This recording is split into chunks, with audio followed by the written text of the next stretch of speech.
কালিয়াচক চৌরঙ্গি থেকে, তাহলে থানা রোড আপনাকে ধরতে হবে। সেই থানা রোড ধরেই স্টার হলের পাশে যে মন্দির রয়েছে, সেই মন্দিরের অপোজিটেই কিন্তু আমি দেখানোর চেষ্টা করছি।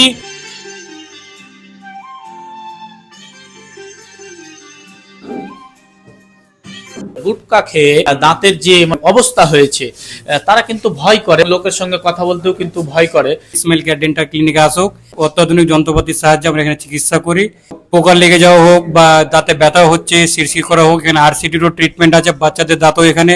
তার সঙ্গে একটা বড় ঘোষণা যে ইমাম এবং মুলজিমদের ফ্রির যে একটা ট্রিটমেন্টের ব্যবস্থা রয়েছে, সেটাও কিন্তু আমি ওনার মুখ থেকে একটু শুনবো। যে অবশ্যই ডক্টর, আমি একজন সমাজের পার্ট, অবশ্যই এটা আমার কর্তব্য। আদার্স রিলিজন যারা রয়েছে, পুরোহিত আসতে পারে, কোনো সমস্যা নেই, আসুক। ব্যাপারটা হচ্ছে মানুষের হিউম্যানিটিটা বড়। যারা মুসলিম ইমাম কিংবা পুরোহিত রয়েছে তাদের জন্য কিন্তু ফ্রিতে ঘোষণা করা হয়েছে, সেটা কিন্তু বড় খবর। আমার নাম ডক্টর তৌফিক শেখ, আমি ছত্তিশগড় থেকে ডিগ্রি। আমার বাড়ি জালালপুর বালুয়াছড়া। জনসাধারণের কাছে আমরা অনুরোধ করছি যে আমাদের একটা ভালো ডাক্তার পেয়েছি, এনার কাছে আসুক। তৌফিক শেখ, বিডিএস উনি ডেন্টাল সার্জন হয়েছেন। যারা মজিম বা মুলিশ সাহেব আছে ওদেরকে ফ্রিতে চিকিৎসা করবেন। কি মনে করছেন যে কালিয়াচক এলাকা কিন্তু ডেভেলপ হতে চলেছে?